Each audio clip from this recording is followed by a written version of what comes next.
The late night host had some fun with Governor Doug Ducey ignoring President Trump's call the other day as the governor was certifying Arizona's election. Trevor Noah said, "That is cold. Sending the president of the United States a voicemail like he's spam," which he is, but still. Colbert said, "The president called him while he was signing, and the governor sent him straight to voicemail. That is a guy who's picked up the phone once too often. Yes, Mr. President, you told me. Yeah, massive dumps. Right, listen, I gotta go. Arizona's going through a tunnel. Shh. Trevor, you know, Fox and Friends were watching this like, oh, that's a good trick. We can just not answer the phone. We got to try that." Kimmel, "I believe the young people call that ghosting." Corden, "Trump just got friend-zoned." Trevor, "You know what makes this move especially gangster is that he knew Trump was watching him on live TV. We've all had that moment where we think someone's ignoring our call or a text, but to actually see it, to see him look at his phone, see your name and then put it away, that had to hurt." And Corden said, "You got to admit it's a savage move from anyone who still uses custom ringtones."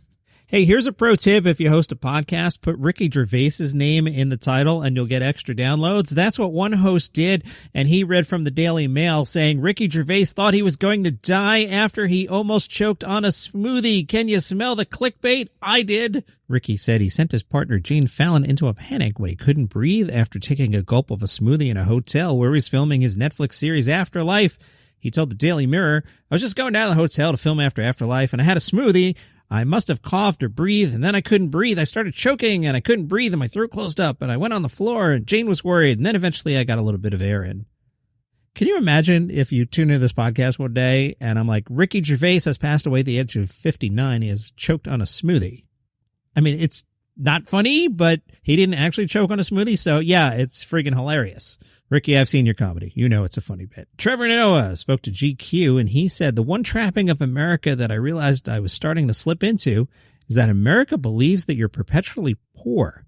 America is the only country in the world where the news will say, Mark Zuckerberg lost $50 billion today. Well, he didn't lose $50 billion. The worth of his stocks dropped, and they're going to go up. It's just like an imaginary game that people are playing, and it's a weird game. It tricks people into thinking that they didn't have enough, when in fact we have what we need." And so that's what I don't want to get back to. I don't want to be the hardest working man in Hollywood. I don't want to be on the Forbes list, which, by the way, has listed him in the past as the 4th highest earning comedian in the world. Wow. I don't want to be part of any of that. Forbes happiest list? Put me there if there's such a thing. Colin Quinn spoke to Decider. They wanted his opinion on Saturday Night Live this season. Colin said, "I see little clips once in a while, on social media, but I never watch the show anymore. I haven't watched the show almost since I left. I've watched a little clip here and there. I don't know. Everyone says it's relevant. I mean, that was the genius of the show, was that it was always days like these, which what it was meant for. And it's so funny because you would just think now that there's 20 shows, Colbert, John Oliver, Trevor Noah, everybody, Jimmy, they're all doing jokes like that all week about the news, and everybody on social media is doing jokes, and everybody everywhere is weighing in. You think people wouldn't be going, what's SNL going to say about it? But they still do, and that's an amazing thing. Vulture caught up with Jay Jordan and asked him, "What have you done in quarantine for comedy that you thought you would never do?" The answer, a wise man once said, "People always make fun of front-facing videos until you get paid to do a few." I had people reach out to me regarding my questions to stop asking bisexual people video with Freeform, and it was all love. People came out to me. The fact that I did something to affirm and uplift members of my community during all this mess was really moving. They asked him for the best comedy advice and the worst comedy advice he ever received. He said, "The best advice I ever got was from Roy Wood Jr. Roy told him, our own mental state is the only true hurdle in comedy, not the industry herself, but our inability to endure when the industry punches you in the chest, which it will repeatedly." And that was motivational and scary at the same time. The worst comedy advice he ever got? Dumb down his sets. Jeff Dunham spoke to Pop Culture, and he said, "There's 2 things I've said over the years that have surprised me. The number 1 thing was going to play arenas, because when I was a kid in college and started tipping my toe in the comedy club world and then got pretty good in the comedy club business, my goal was always to be on the Tonight Show. I hit that after 10 years after graduating from high school. Then I got to 2,000-seat theaters and started selling those out. Then my agent said, well, it's time to go to the arenas. And I'm like, what's an arena? The second was the international aspect. When YouTube came along and Ahmed, the dead terrorist, took off like a rocket and it went around the world, then I was able to sell out shows in many different countries. That was the second. That was the surreal part. When I'm on stage in Abu Dhabi or Singapore or South Africa or Australia, That's the part where I go, how in the world did this happen with a stupid little puppet show? It's fun, and I don't take any bit of it for granted. I know that tastes change very quickly. Most people have 15 minutes of fame, so I treat it like a business and treat the fans in the most appreciative manner as possible. Showbiz Cheat Sheet wrote about Bob Hope, which I thought was random, but I'm a big Bob Hope fan. I've had the pleasure of speaking with Bob's daughter, Linda, several times. I will encourage you to go back and look at the young Bob Hope, the quick Bob Hope. I know a lot of people's memories are formed by, 85-year-old Bob Hope limping through an NBC special. Go back and watch Bob Hope at his prime. But what Cheat Sheet dusted off was from the Bob Hope biography and the part about how Johnny Carson didn't like having Bob Hope on the show. Per the book, Carson was the only star at NBC who could challenge Hope for clout at the network.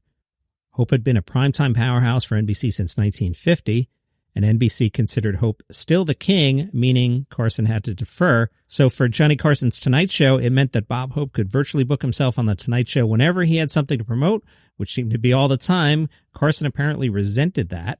Carson mostly put Hope on out of Hollywood duty. Peter LaSalle was one of the producers on that show, and he said, we'd get a request, and Johnny would go, again? And I'd say, do you want to tell him no? And he'd say, no, you can't turn down Bob Hope. Hope's guest appearances became more of a trial for Carson over the years, and when Hope's health began to fail and he struggled to stay on topic, after one Hope appearance that Carson found disastrous, Carson turned to his writers and said, if I ever end up like that, guys, I want you to shoot me. Johnny admired Hope's place in show business, but he was not a great admirer of his work. Yeah, Bob would come on. You can see these on Carson Comedy Classics, whatever it's called. They're on there's like a couple TV networks that just show like old stuff. One of them shows Carson reruns. And about 2 years ago, I started watching Johnny Carson every night at 11:30, and it was great.